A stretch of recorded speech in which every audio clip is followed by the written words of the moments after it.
All right, good evening, everyone. Good evening. First of all, just to make sure that everyone has both sheets, I apologize. There's one source sheet that has the stapled one that has like the logo on top, says Lech, Lecha, learning to leave. And then there's a separate sheet that just has a kapitel of Tehillim on it. Tehillim Perek Chav Zayin. I'm sorry, the Tehillim sheet didn't make it in time to be included in the regular packet. So there are extra copies up here, and there should be extra copies right by the bima as well. So I apologize for that. But okay, Meretz Hashem.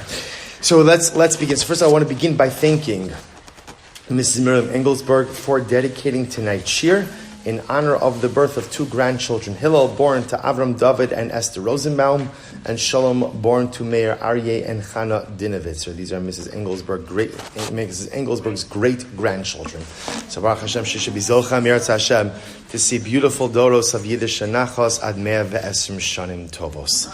And of course, it goes without saying that we dedicate our learning tonight in the Zuchus of the holy soldiers of the Israel Defense Forces, who have on one hand, the incredible privilege on behalf of all of humanity to wipe out evil, to wipe out the worst kind of evil that I think the world has seen in the last century. We hope that HaKadosh Baruch Hu gives them incredible siyata d'ishmaya to be successful in their mission, and Meretz Hashem to come back to their families b'shalom. And of course, to our brothers and sisters in Eretz Yisrael, who are weathering incredibly difficult and overwhelming times, HaKadosh Baruch Hu should give them the oz, the gvura, and the optimism and the hope to weather the challenges in the days ahead. So I want to begin tonight, actually, first with the kapitel of Tehillim. So we're going to begin tonight with kapitel Chav Zayin. We're going a little bit out of order in our years of doing Sefer Tehillim. So we've kind of gone a little bit all over the place. The truth is, I wanted to go back to Perek Chav Zayin, partially because Perek Chav Zayin is L'David Hashem Ori V'Yishi, which is a kapitel of Tehillim that we have been saying for the entire duration of Chodesh Elul, up through Shmini Atzeres. And I want to draw your attention specifically to one particular pasuk in this kapitel. But maybe just before we get started, we'll just take a few moments. Everyone could recite this kapitel and just have in mind that Meretz Hashem, this kapitel, our tefillas, our tehillim, Meretz Hashem be a schos for all of Klal Yisrael. L'David Adonai Rivi Shimi Mi'ira Adonai Oz Ma'oz M'chayim Mi'efchad Bikrov Alayim Re'im L'chos B'sari Sarai V'ayivai Lihim HaKashu V'nafalu Im Tachane Alay Ma'chane Lo Yira Libi Im Takum Alay Milchama B'zos Ani Bateach Achash Sha'alti Me'is Adonai Osa Avakesh Shifti Beveis Adonai Koyimei Chayai Lachsos Benom Adonai Levaker Beichalo Kis B'nei B'suka B'yom Ra'a Yastirini B'seiser Ohalo B'tzur Yoromemeni V'ata Yarum Roshi Aloi Vaisvi Osai Ve'ez B'cha Ba'ohalo Zivchei Trua Ashira Ve'az Zamra L'Adonai Shema Adonai Koli Ekra V'chanini V'anini L'cha Amar Libi Bakshu Panai Espanecha Adonai Avakesh Al Taster Panecha Yemeni Atat Ba'af Avdecha Ezrasi Hayise Al Ticheni Ve'al Ta'azveni Elohi Yishi Ki Avi V'imi Azavuni V'Adonai Ya'asveni Horeini Adonai Darkecha Unichini Ba'orech Mishor Laman Shorai Al Titneni B'nefesh Tsarai Ki Kamu Bi'edei Sheker B'Ve'ech Hamas Lulei Ha'emanti L'ros B'tuv Adonai Be'eretz Chaim Kavei El Adonai Chazak B'yametz Libecha V'kavei El Adonai Achinu Kol Beis Yisrael Hanasunim Batzara Uvashivya Ha'omdim Bein Bayam Ubein Bayabasha Hamakom Yirachim Aleim B'yotzei Mitzar L'Revacha U'me'afela Li'ora U'mishiba L'Geula Hashta Bagala V'zman Karev V'nomar Amen. So I want to draw your attention to one particular pasuk in here, which is the phrase Ki Avi V'imi Azavuni V'Hashem Ya'asveni. David HaMelech says many profound things in Sefer Tehillim. Remember again, so those of you who have been coming to the Tehillim shir, and it's different locations, different forms throughout the years, knows that generally the way to introduce Sefer Tehillim is just to introduce David HaMelech. What was the most unique thing about David HaMelech? What would you say the most unique thing about David HaMelech? When you picture David HaMelech, right, what do you picture him with? A harp, right? Everyone always answers the harp, right? I guarantee you David HaMelech didn't spend more than 4 minutes with a harp, right? David HaMelech spent most of his life with a sword. David HaMelech was a warrior. He was a warrior king. He was a warrior. Again, it was his defeat of Goliath, that ultimately, again, led him on the fast track to the monarchy. And David HaMelech saw a massive expansion of the territory of Eretz Yisrael. David HaMelech was a fierce warrior. What's incredible about that is that even though David HaMelech was a fierce warrior, one would think all of that battle, all of that bloodshed would harden a person. That's what war does. War hardens people. If you look in Parashas Pinchas, after Pinchas goes ahead and kills Zimri and Cosbi, right? Remember again, Torah tells us about the terrible immorality that happened between the Jewish men and the Midianite women. So Pinchas takes action and he kills Zimri and Cosbi. Remember again, what's his reward? What's his reward for ultimately again killing Zimri and Cosbi? Anyone remember what's his reward? Hineni no sein lo es brisi shalom. So the Mefarshim ask, it's so interesting, Pinchas just killed people. I'll keep this right, he killed people to prevent Chil Hashem, desecration of God's name. Why is he given brisi shalom? Why is he given into covenant of peace? And the truth is on a very simple level, because taking life, even if it's warranted, changes a person. There's a whole discussion in halacha, if a Kohen who kills someone is allowed to duchen. He's allowed to duchen. The concept of taking life, even if warranted, fundamentally changes an individual. What's so incredible about David HaMelech is that despite the fact that he spent so much of his life waging war, waging battles, he never lost his sensitivity. David HaMelech remained a sensitive soul. David HaMelech remained a sensitive heart. Literally, again, to the end of his life, despite, again, having gone through so much in life, and literally, having shed so much blood, waging battles on behalf of Klal Yisrael. So David HaMelech, is introduced to us as the warrior. He's also introduced to us as ruddy complexion, a reddish complexion. Also, again, Chazal understand who else has a reddish, ruddy complexion? Esav, which is symbolic of bloodshed. Because both Esav and David shed blood. Esav shed blood for absolutely no reason, for corrupt, morally bankrupt reasons. David HaMelech shed blood ultimately again for the benefit and advancement of Klal Yisrael. But there's one other unique feature of David HaMelech, which is incredible, that you'll never find described to any other man in Tanakh, and that is his eyes. David HaMelech is described as Yefeh Einayim, beautiful eyes. In Tanakh, beautiful eyes are a feminine quality. The first time that we find someone described by beautiful eyes is Rachel's not defined by beautiful eyes. Rachel's defined as a beautiful woman, right? Beautiful looks. Leah, the pasuk says, Eine Leah Rakos. The eyes of Leah were soft. So the truth is, part of the problem is we often learn Chumash, we learn text, with the Perush of Rashi kind of interwoven into it. So we all know the famous Rashi. What does it mean Leah's eyes were soft? Leah's eyes were soft means she was always crying, right? Because remember again, people used to say that Rivka has two sons, Lavan has two daughters, the oldest to the oldest, the youngest to the youngest. So Rivka from the time that she was, so Leah from the time that she was a little girl was always told who is she going to marry? Esav, not exactly Prince Charming, right? Not exactly, right, the man of her dreams. So she cries, but I want to point out something amazing. Rashi is the only commentary who says Eine Leah Rakos means that her eyes were like puffy from crying. All the Mefarshim say Eine Leah Rakos means Leah had the most beautiful and exquisite eyes. That whereas Rachel Imenu was very pretty, that Rachel Imenu was a beautiful woman, Leah had a distinct quality that her sister did not have. Leah had beautiful eyes. You know the phrase that the eyes are the window to the soul? So I think it really comes from Leah Imenu. The Torah is telling us that when you looked at Leah Imenu, you looked at her eyes, you saw there's something deep in this woman. There's something, and there is. Leah Imenu, out of all of the imos, probably possessed the greatest amount of strength. She had to go through a lot in life. She had incredible difficulties in her married life, and yet, again, kept her eye ultimately on the mission of ultimately bringing about her share, which turned out to be half of the Shvatim. It's fascinating that many generations later, Leah Imenu's great-great-great-grandson, a young man by the name of David, is defined in the same way.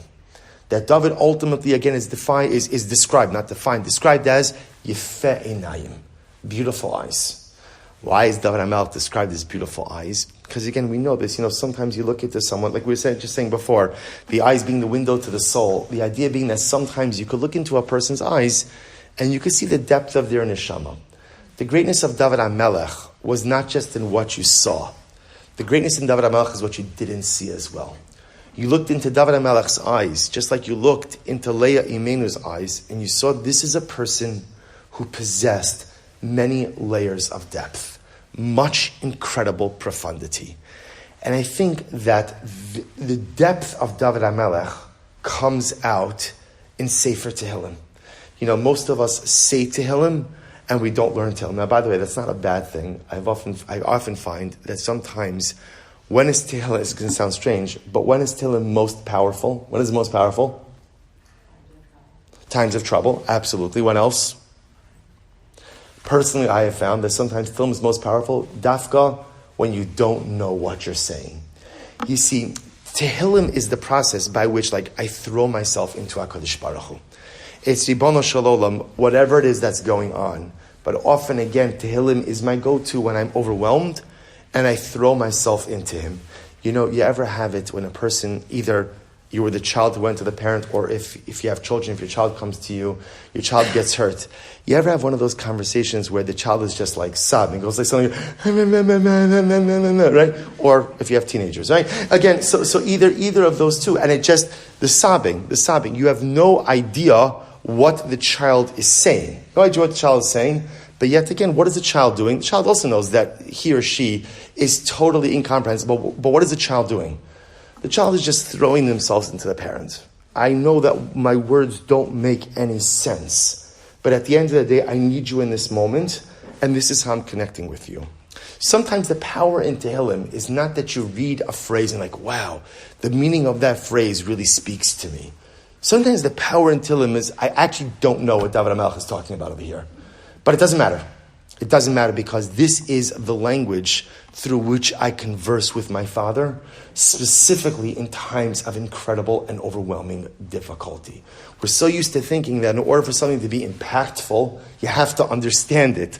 But in fact, that's not necessarily true. I think as we get older, we recognize that sometimes it's dafka the things that we don't understand that often move us to our core. So David HaMelech, when you look at Sefer Tehillim, you're looking into the eyes of David HaMelech, which means that there's multiple levels of understanding and multiple levels of appreciation. So to me, one of the most gripping psukim in all of Sefer Tehillim is this pasuk that we have over here. So if you look in source number 1, again, this is in the single sheet, just of Sefer Tehillim. So I underlined for you pasuk Yud. Pasuk Yud. There are sheets, if anyone needs, there are sheets over here by the bima as well. So if you look at pasuk Yud, David HaMelech says, Ki avi v'imi azavuni v'Hashem ya'asveni. Literally translated, my mother and my father have forsaken me, have left me, but Hashem gathers me. Hashem gathers me. So what does this mean? What is David HaMelech talking about when he speaks about being forsaken by his parents? So I'll show you a couple of the mafarshim. Take a look at number 2. So the Malbim says, Mamshil es atzmo kiyasam. So the Malbim says, David HaMelech is not saying anything literal. He's speaking metaphorically. He is comparing himself to an orphan who has no parents. So what happens when an orphan has no parents? Vashem chamalav, when a person has no parents, so they have no one to rely on but HaKadosh Baruch Hu. So David HaMelech is saying, what David HaMelech seems to be saying is that sometimes in life, I feel like an orphan. Sometimes in life, I feel like I have no one else that I could lean on. No one else that I could depend on except for you, Ribono Shel Olam. Now, the truth is, there's a lot to speak about with this because there's a lot to speak about with David HaMelech's home life and his family life. Remember, David HaMelech did not come from an easy upbringing. I'll just reference you one story, right? You remember again, Shaul is the sitting king. Shaul fails to wipe out Amalek, and as a result, Kadosh Baruch Hu tells Shmuel Hanavi, go and appoint a new king. Shmuel says, okay, who am I appointing? So remember again, Kadosh Baruch Hu says to Shmuel, go to the family of Yishai. One of Yishai's sons is going to become king. Fine. So what happens? So he goes to the house of Yishai, says, Yishai, I'd like to meet your sons. Yishai lines up his sons. And Yishai's sons were like strong, valiant warriors. And Shmuel's looking through each of them, right? 1, 2, 3, keeps going. And each time, so HaKadosh Baruch Hu says, no, not him. They're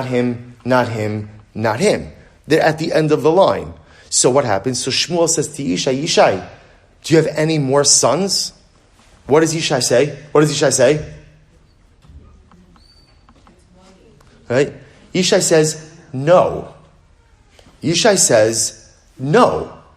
Shmuel says, are you sure? To which Yishai says, oh yeah, there's one more, but you don't really need to meet him because he's not the one you're looking for. Can you imagine growing up in a home where you are the forgotten child, where you are the marginalized child, where you are the, oh yeah, member of the family. Oh yeah, forgot about you. That's David HaMelech. We're going to come back to that in just a little bit. That's David HaMelech. So just understand the pain of that upbringing, which never goes away. Freud wasn't the first person who understood that our relationship with our parents fundamentally frames the trajectory of our lives going forward. Chazal understood this long before Freud ever existed. Right? David HaMelech's entire persona is forged by this feeling of being the outsider of his own family. So the Malbim says over here that when David HaMelech says, David HaMelech wasn't orphaned. He wasn't orphaned. He had a mother. He had a father. But the Malbim says, David HaMelech says, sometimes, you know what? Sometimes I feel like an orphan. Sometimes I feel like I have no one in this world to rely on but you. The Metzudas David in number 3 writes over here, Azavuni lo nostim leidei machsero.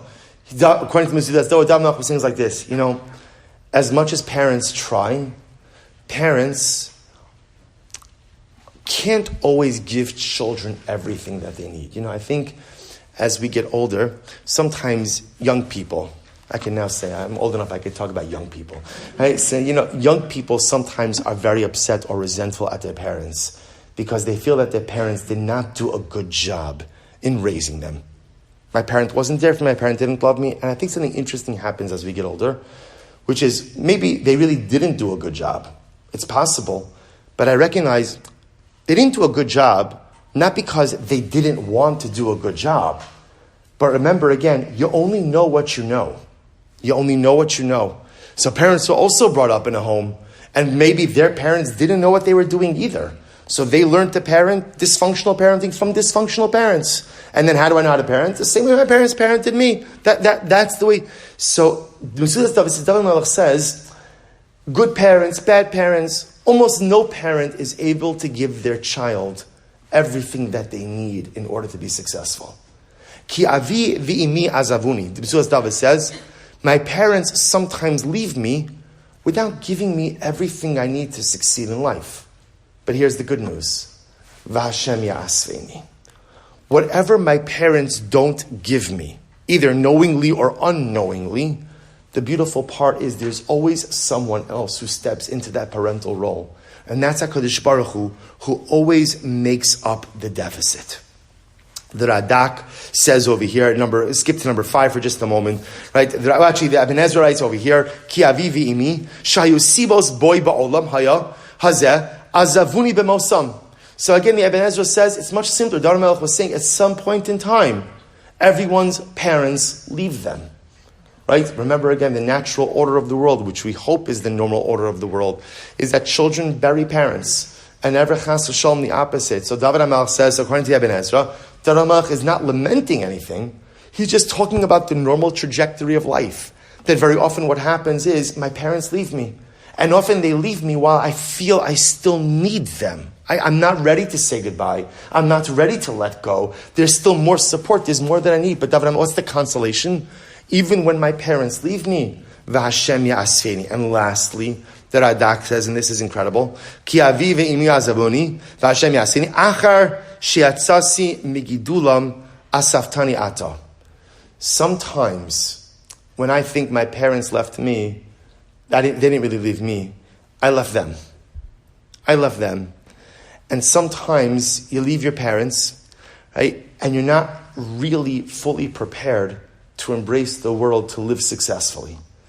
But the good news is, even if a person took leave of the nest a little too early and didn't get everything they need in order to be successful in life, HaKadosh Baruch Hu comes along and helps out the child. All different interpretations of what David HaMelech is trying to say. So is it metaphorical? Is it David HaMelech speaking about his own feeling of being forsaken by his parents and being marginalized? All different interpretations. Pause this for a moment, and now go to the other sheet. So I want to show you something amazing from this week's parasha that I think ties into this kapitel of Tehillim. So remember again, this week we have the incredible privilege to read Parshas Lech Lecha. And Lech Lecha, the truth is one of the most exciting parshios for the simple reason that Lech Lecha, the beginning of the journey of Avram Avinu, is the journey that we are still on today, right? The journey began with Avram Avinu, and it's still going on. When does it end? It ends when Mashiach comes.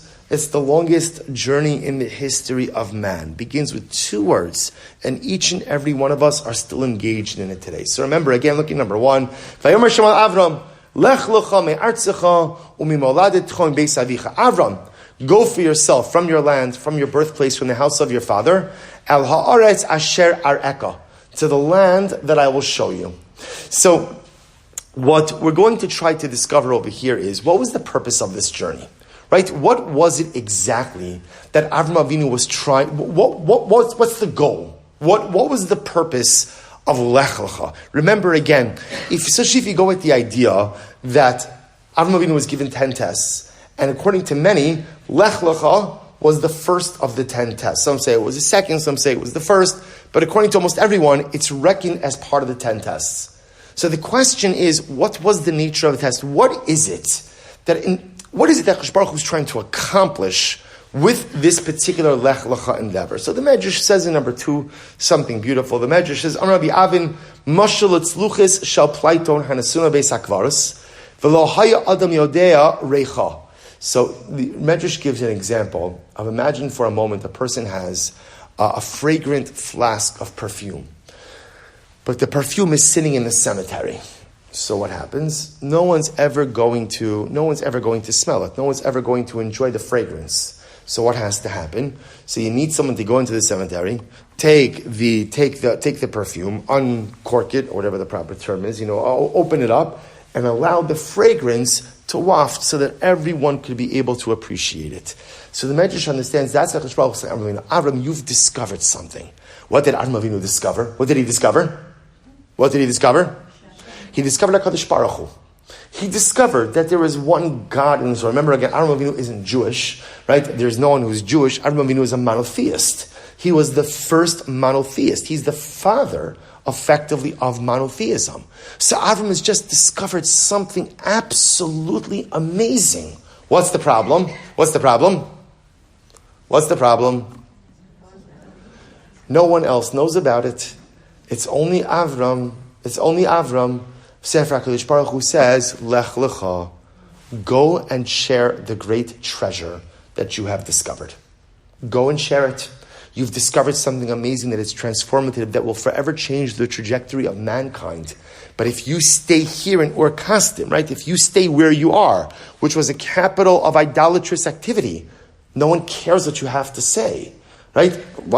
It's interesting, by the way, Avram Avinu was also peripheralized. Right, Avram Avinu was also marginalized. Remember, again, Avram Avinu has that little tiff with his father, where his father has him thrown into a furnace. A little whatever. Every family has its stuff, right? So you want to talk. It's just not our topic for tonight, but it is fascinating to see how often great people deal with familial marginalization. How often great people deal with familial dysfunction. Great people rarely come from totally normal families. And again, we're going to see why that is such a dynamic. In any event, so what happens? The Medrash says, Avram, in Ur Kasdim, you're a no one, you're a pariah, you're a nothing. Your father's rejected you, your family's rejected you, society has rejected you. You're holding this beautiful flask of theological perfume, and meanwhile, no one appreciates it at all. So therefore, Lech Lecha, go spread the word, go spread the gospel, so to speak. Go ahead and show humanity what it is that you have. So that's the Midrashic approach. Rabbi Nachman of Breslov in number 3 takes a different approach, and this is absolutely beautiful. The Rebbe writes as follows. This is a longer piece. We're not going to do all of it, but I put it on the sheet so you can take a look at it later on. So Rabbi Nachman writes as follows. He says, Lech Lecha, V'zeu, Lech Lecha, Lecha Daiko, Shekol Hiluchacha, Unisiyascha, Yihyeh Lecha, Ve'elecha Levad. Rabbi Nachman says something absolutely beautiful. Rabbi Nachman says, Lech Lecha means, go and find yourself. The journey of Lech Lecha is a journey of self-discovery. The journey of Lech Lecha, I see this is interesting. The Medrash understands that Lech Lecha is not really for Avram. According to the Medrash, Lech Lecha is for who? Is for who? For the world, for society. Go and show society the beauty of the theological treasure you've discovered. Rabbi Nachman says, no, it's not for society. Or it is for society, but that's actually not the primary beneficiary. You know who Lech Lecha is really for? Lech Lecha is for Avram. It's for himself. Lech Lecha, go and find you. If you skip to the left-hand column, in number 3, in the second paragraph down, V'zeh Lech Lecha, Hainu, Shetelech lecha la'atzmecha. Go and find yourself. Dahainu la'atzem ha'emes shelcha.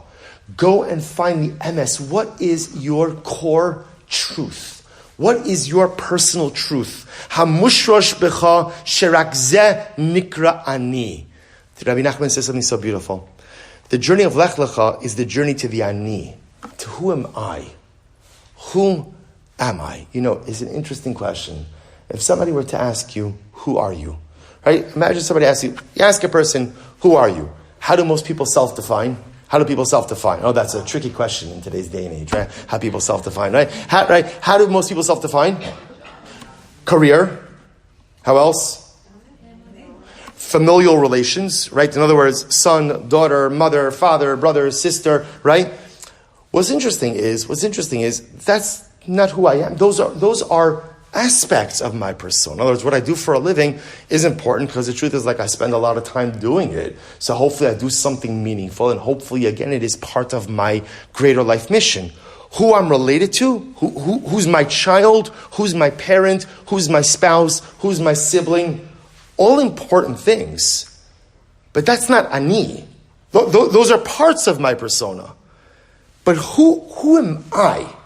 What is my identity? In other words, if you were to strip away all of those things, career, relationships, and I'm standing by myself, so who am I? What do I represent? What do I stand for? What are my core life values? What am I willing to give in for, and what am I willing to fight for? Who am I? So Rabbi Nachman says something so profound. Avram, a tremendous shkoyach that you discovered me, and it's fantastic. Now, this is incredible. Now that you've discovered me, God, you know what the next mission is? Discover you. You found me, God. Now find you. Who is Avram? Who is Avram? Who is Avram? No. Don't tell me you're Sarai's husband. No. Don't tell me you're Lot's uncle, right? Don't tell me that you're Terach's father. Lech Lecha. Who is Avram? Who are you at your core? What is your ani? When I speak about the I, who am I? What do I stand for? What do I believe in? And what are my core values? Rabbi Nachman goes on in number 4. So this is incredible. Now, what's interesting about the journey of self-discovery, and this is really, I feel that the profundity of this cannot be overstated, because, understand, the Torah is not a storybook. So therefore, whenever the Torah does tell me stories, why does the Torah tell me stories? Why do I know? Why are there stories? Right? Because again, every story either has a moral, legal, or ethical lesson.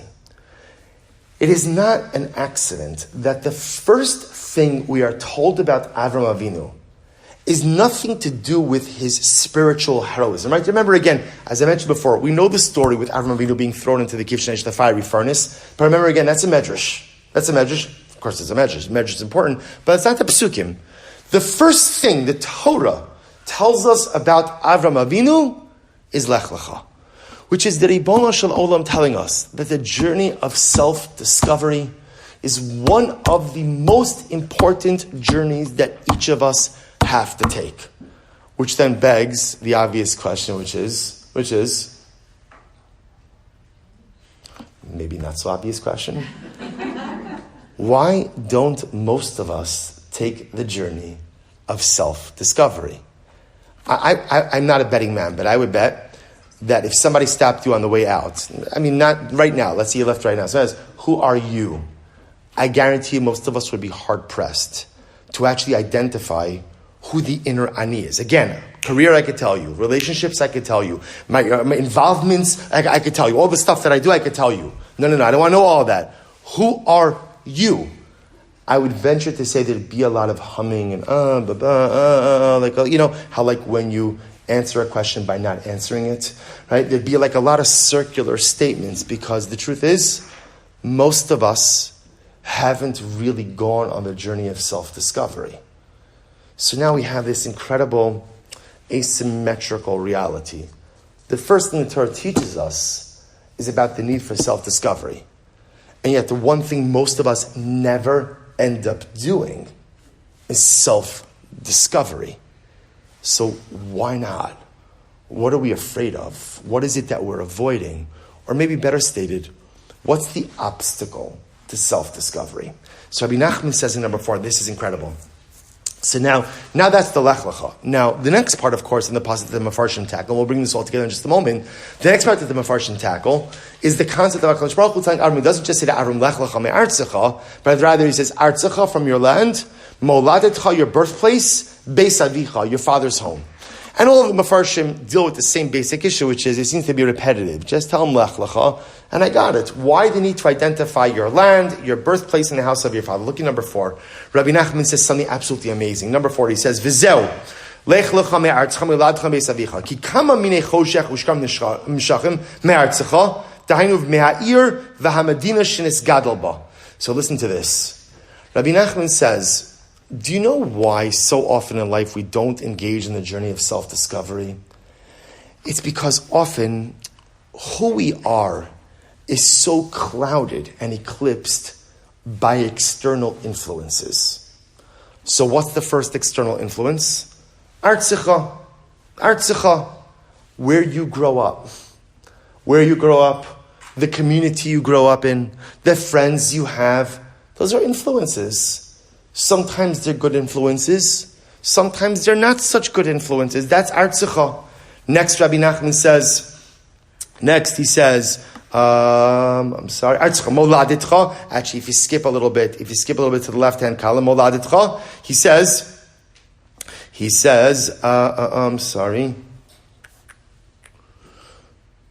good. He's Moladetcha, Dahainu, Sheyetze Meha'ara V'Achoshech Sheyesh Bo Mitzad HaHolada.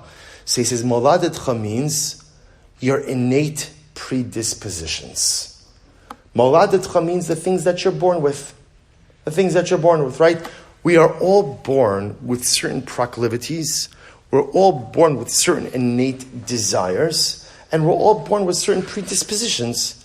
But just because I'm born a certain way doesn't mean that I have to accept that as my reality going forward.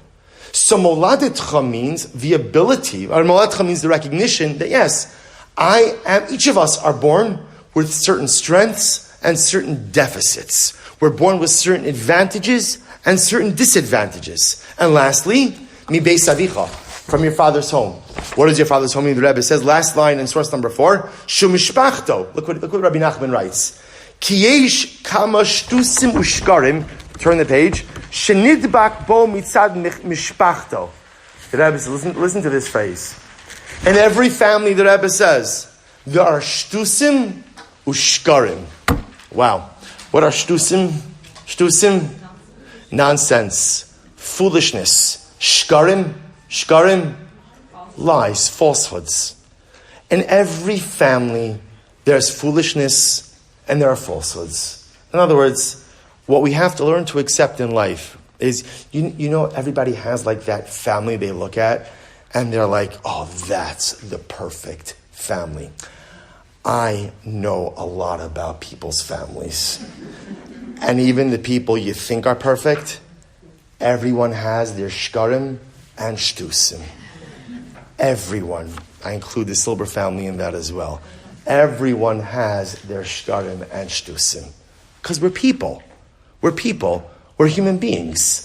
So of course, we become very skilled at putting forward a wonderful image. And that's important. There's no need to air your dirty laundry, right? There's no need to put your shkarim and shtusim, on display for everyone else to see. But rest assured, Rabbi Nachman says, everyone has it.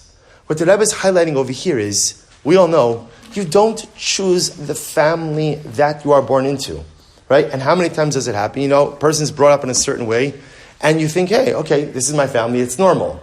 And then one day you discover that it's not, right? And then in fact, again, a lot of this stuff was not normal. And actually, that's not the way a husband and a wife should interact. And that's not the way to raise kids. And that's not the way a Shabbos table should look. And that's not the way a lack of discipline should be. And suddenly again, like my eyes are open that, wow, all the stuff that I thought was normal is not so normal. And it's okay. It's okay. Because we're human beings. So all of us have some level of dysfunction. Again, some people have higher levels, some people have lower levels, but everyone has some amount of shkarim and shtusim going on in their family. So Rabbi Nachman says something so beautiful. He says, so what was that Kadosh Baruch Hu telling Avram Avinu? What was he telling him? Avram, you are about to engage in the most incredible journey. You found me, now Lech Lecha, find you.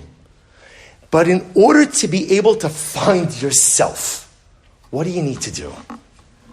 You need to be able to transcend, to lift yourself out of the lot of the things which color your personal life experience.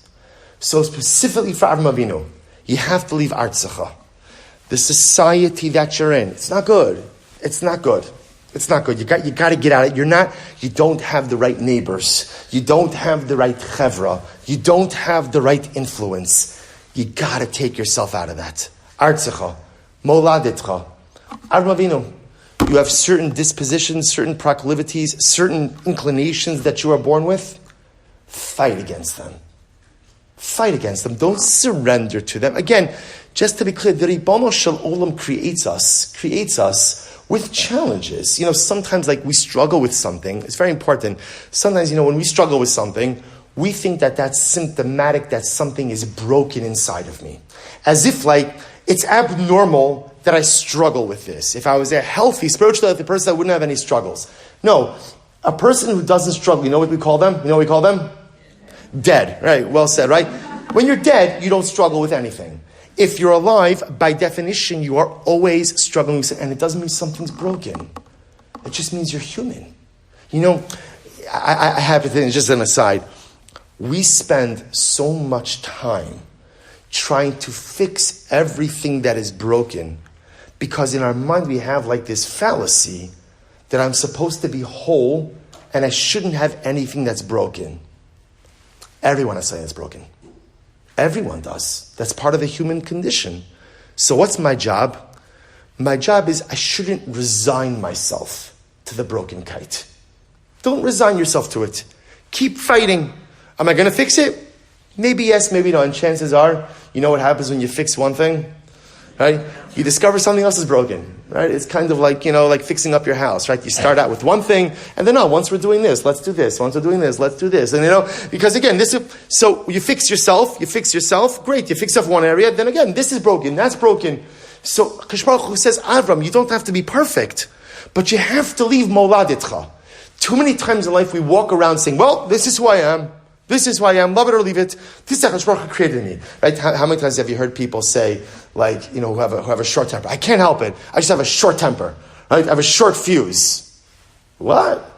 That doesn't make any... Okay, it could be, by the way, there are people who do have a lower threshold for kas. There are people who anger more easily. Okay, so what's my job if I anger easily? Fight back against that. That's moladitcha. So Avram, you want to discover who you are? Number one, you got to get out of your physical strength is not the right influence. Number two, don't resign yourself to saying that just because you were created a certain way, that's it. This is the totality of who I am. If there's something that's broken, fight back against it. And lastly, Avram, you have a dysfunctional family. Avram, you have a dysfunctional family. And therefore, you need to distance yourself from them. You know, one of the parts that the Torah obscures out of kavod to Avram Avinu is that Avram Avinu left behind an elderly father. When you look at the psukim, the way the psukim read is it looks like Terach died and then Avram goes on Lech Lecha. But the last Rashi Noach says that's not the case. So Terach began the journey with them. Kadosh Baruch Hu says, Avram Lech Lecha, you cannot travel with your father. It's not the right influence for you. He is tethering you to something that is part of your toxic past, and it's not healthy for you. You need to. Avram Avinu left behind an elderly father. Now, the difference with Avram Avinu is that Kadosh Baruch Hu told him to do it. That was the difference. That was the difference. But Rabbi Nachman says there's an incredibly profound idea. Sometimes there's toxicity in my family. And again, obviously, we're speaking in very general terms, and one should not walk away from this shir with any specific guidance for how to deal with difficult familial situations, because each of them are different. But sometimes a person does have to distance themselves even from family, because sometimes there is such toxicity, sometimes there is such negativity, sometimes the relationship itself is so profoundly unhealthy that it's holding me back from my journey of self-discovery. Says Rabbi Nachman, absolutely incredible. This is what HaKadosh Baruch Hu was saying, Avram Avinu. You've discovered me. If you now want to discover you, 3 things you need to do. You have to leave your physical surroundings. You're not in the right chevra. You have to leave. Ultimately, again, don't resign yourself to the things that are broken and you remaining broken. Fight back against them. Moladitcha, and Avram, for you, your relationship with your extended family is unhealthy, you're going to have to leave that behind as well. And in fact, if you take a look at number 6, I'm going to skip Lubavitch Rebbe for now. Lubavitch Rebbe says something very similar to Rabbi Nachman, but go to number 6. I wanted to show you this piece by Rabbi Sachs, Zichron Livracha. And Rabbi Sachs, this is one of my favorite pieces of Rabbi Sachs. He writes as follows. He quotes over here the following. He quotes from, and I put for you a little biography on the last page of Karl Marx, Baruch D. Spinoza, and Sigmund Freud. Those are the three people that Rabbi Sachs is going to quote right now. Look what he writes. He says, Marx said that man is a product of social forces, themselves shaped by the interests of the ruling class, the owners of property, which the most significant is land. So what happens? So the whole hashkaf of Karl Marx is that ultimately, again, so there is a privileged class and there's a suppressed class. And if you're part of the suppressed class, again, then that's it. Like your fate is sealed. HaKadosh Baruch Hu Kiviyachol was arguing on Karl Marx and said, Me'artzecha. Societal factors cannot determine who and what you are. Only you determine who and what you are. In other words, don't allow the social realities around you to shape your identity. Spinoza, he said that man is made by innate instincts and biological drives given by birth, positing a genetic determinism. Again, you're programmed a certain way. However the program is written, that's who you are, that's what you are, and pretty much there's no bechira, there's no choice. To refute that, HaKadosh Baruch Hu says, leave the circumstances of your birth. Moladitcha, very similar to Rabbi Nachman. And lastly, Freud said that we are who we are because of the traumas of childhood, the influence of our early years, our relationship and rivalries with our parents, especially our father. Right? So Freud said anything and everything you're ever going to be is fundamentally rooted in your relationship with your parents. If you had a good relationship, good for you. If you had a bad relationship, sorry, life is over. So what does Chash Baruch Hu say? Leave your father's home. And Rabbi Sachs goes on, he says, this is incredible. He said, freedom is not a given of the human situation. Like other distinctive achievements of the spirit, art, literature, music, poetry, it needs training, discipline, apprenticeship, the most demanding routines, and the most painstaking attention to detail. No one composed a great novel or symphony without years of preparation. That is why most theories of human behavior are simply false. They claim that we are either free or not. Either we have a choice or our behavior is causally determined. Freedom is not an either or.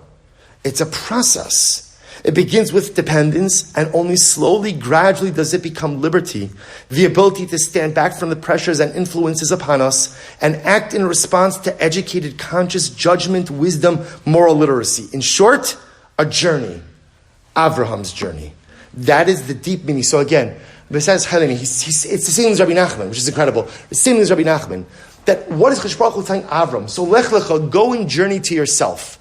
But how do you begin that journey? That journey doesn't begin by, okay, I'm going to find the new me. I'm going to find the new me.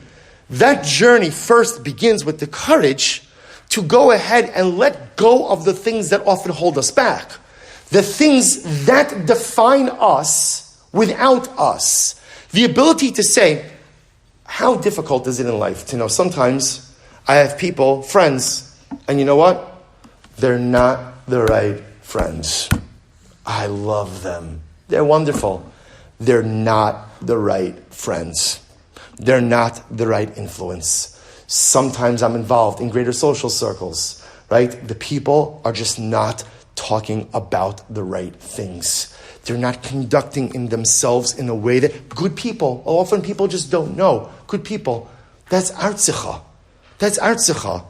Am I surrounding myself in life with the right influences? Or am I allowing myself to become personalistically held captive by the negative influences around me? Moladitcha. We so often resign ourselves to say, this is who I am. I was born this way. The Akash Baruch Hu programmed me this way. I've tried so many times to change, and I can't change. It could be you tried so many times, and it didn't work. You know what the answer to that is? What's the answer to that? Try again. Keep trying. And here's the great news. In the eyes of HaKadosh Baruch Hu, success is never determined by the outcome. Success is always determined by the amount of effort. That's moladetcha. Sometimes, for whatever the reason, families don't always give the right level of influence and support to a child or to anyone else. And sometimes a person, again, and I want to be clear, we're speaking in very general terms. Sometimes a person has to disassociate. And by the way, I want to point out that disassociating from family comes in different ways. There are maybe there are extreme situations where a person literally can't be with family. But then there are other times where you cognitively disassociate. Meaning what? I recognize that I love my family very much, but I also realize they're not normal. They're not normal, right? In other words, I don't mean that like in a disparaging way, just they're not healthy. I love them. I'm going to spend time with them. I'm going to be with them. But cognitively, that's not right. That's not the way to do it. That's not the way to be married. That's not the way to raise kids. That's not the way to interact. That's not the way to do it. I love them. They're wonderful. It's not malicious, but there has to be sometimes like a little bit of like a cognitive detachment from it. So Chadosh Baruch Hu telling Avram Avinu, if you want to discover who you are, you need to free yourself from the outside influences that bring you down. And only once you find the courage to let go of those things that bring you down, will you truly be able to make the journey of self-discovery. But if you hold on to Artzicha, Moladitcha, Beis Avicha, you're going nowhere. Now again, just to be clear, Avram Avinu needed to go ahead and detach from all three of these things. I think Baruch Hashem, for most of us, we don't usually need to detach from all three of these things. Right? But usually we have at least one out of three. Right? Usually there's one out of three. Artzicha, Moladitcha, Beis Avicha, Chavra, right? Innate predispositions, behaviors, wants, desires, lusts, family. One of those three things usually is bogging us down or holding us back in some way in life. And the journey of Avram Avinu, the journey of to the self, requires us to identify what is it that's holding me back and find the courage to let go and move forward. If we go full circle, go back to the Tehillim sheet for just a moment. Perhaps this is what David HaMelech was saying in the phrase, Ki avi v'imi azavuni v'Hashem ya'asveni. You see, there's another way to look at avi v'imi, right? What's the way to look at parents? If you take a look at number 6 on the Tehillim sheet, which is like the separate, independent one sheet. So if you look at number 6, the Gemara says, Tan Rabbanon, Shlosha shutfen hein ba'adam. There are 3 partners in the creation of a person, right? HaKadosh Baruch Hu, the Ribbon Shem God, Aviv v'imo, a father and a mother. Father and the mother. So remember again, a father and a mother, they contribute the guf, they contribute the body, and ultimately again, the Ribbon Shel Olam contributes the neshama. So there's something interesting about this Gemara. The fact that the Gemara, this Gemara is talking about the whole mitzvah of kibbutz v'ein, of honoring parents, and to understand that the profundity of the mitzvah of kibbutz v'ein is that when one honors parents, it's like you're honoring the Ribbon Shel Olam. Right? Conversely, when one disrespects parents, it's as if you're disrespecting Chash Baruch Hu, because parents and God are all, so to speak, equal partners in the creation of man. What's interesting to note is as follows. When we look at the part that HaKadosh Baruch Hu contributes, the neshama, ultimately, again, the neshama is something internal. The truth is, avi v'imi could also represent not just parents, but the other pieces of my life that I have internalized. What are the pieces in my life that I internalize? Artzecha, my external surroundings become internalized. Moladetcha, my internal wants, predispositions, proclivities internalized. Beis Avicha, my relationship with my parents, all internalized. So what does David HaMelech say? Ki avi v'imi azavuni. Perhaps what David HaMelech is saying is, do you know why I've been successful in life? Because I have found the ability to literally cast away the negative things which have been absorbed inside of me. David HaMelech says, I could have easily lost myself in the negativity of life. And remember, David HaMelech, we always speak about this. David HaMelech had every single problem you could imagine. Right? Think about this just a moment. David HaMelech, problems with his family growing up.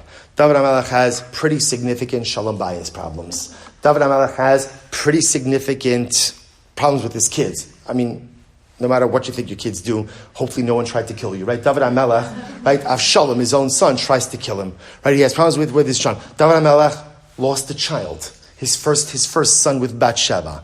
The only problem David HaMelech doesn't have is money.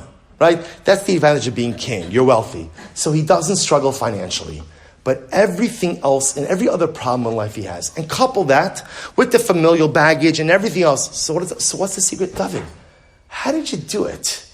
Any one of those things that David HaMelech dealt with is enough to sideline a person for the rest of their lives. Let alone you have all of these issues. So what do?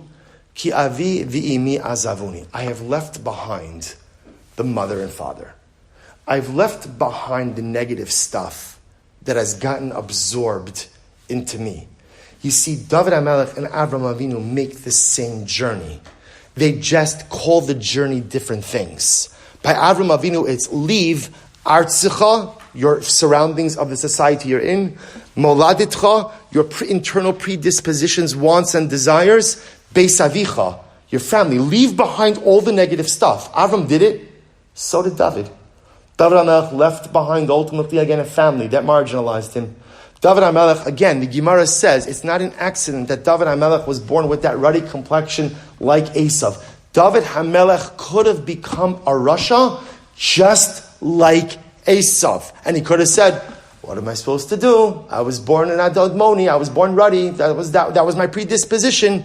David HaMelech made a choice to take that predisposition and channel it into something different. And ultimately, again, mi beis avicha. Beis avicha, as we spoke about before, the trauma and the tragedy of his familial life. David HaMelech says, you want to know how I became great? Ki avi v'imi azavuni. I identified the artzecha, moladetcha, mi beis avicha in my life, azavuni, and I left it behind. The journey to self-discovery. So, at the end of the day, if we come full circle, do you know why most of us just never end up engaging in the journey of self-discovery? Well, first reason is we're often just too busy, right? We're always all over the place, right? We're in a million different directions. That's probably reason number one. Reason number two is because the journey for self-discovery first begins with freeing yourself of the things that are holding you back. And the truth is, if we're honest, most of us either, maybe we're not self-aware enough, or maybe we're not courageous enough to identify the things that are holding me back and to finally let go of them. To identify my artzecha, my moladetcha, my mibeis. And that's why, tragically, we never end up figuring out who is the ani. Who am I? Who am I? So I go through life with attributed identity. Attributed identity means identity that comes to me from external sources. I'm someone's father. I'm someone's husband. I'm someone's son. I'm someone work for this one. I work for that one. That's attributed, external identity. And we never figure out the ani because I never find the courage of an Avram Avinu or the courage of a David HaMelech to identify my artzecha, my moladetcha, my mibeis avicha, and then lech, and then azavuni, and then leave it behind. Until we have the courage to identify those three areas that maybe not all three, maybe one of the three, maybe two or three, maybe three of the three, they're holding me back, and to let go of it, we can't ever discover who we truly are. And I think that it's an incredible lesson anytime, but I'll tell you something that's been on my mind a lot. We speak about change very often. And I think change is one of those things that we all like to talk, change.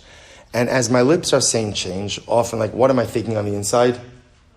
I'm not going to change. Right? I like to talk about it. Yeah, it makes me feel good. We're going to change. We're going to do this. So externally, we talk about change. Internally, maybe I believe it, maybe I don't. Here's the incredible thing. We are living in times now where everything has changed. Everything has changed. The world as we know it has changed. Klal Yisrael has fundamentally changed. The entire nature of a Yom Tov, right?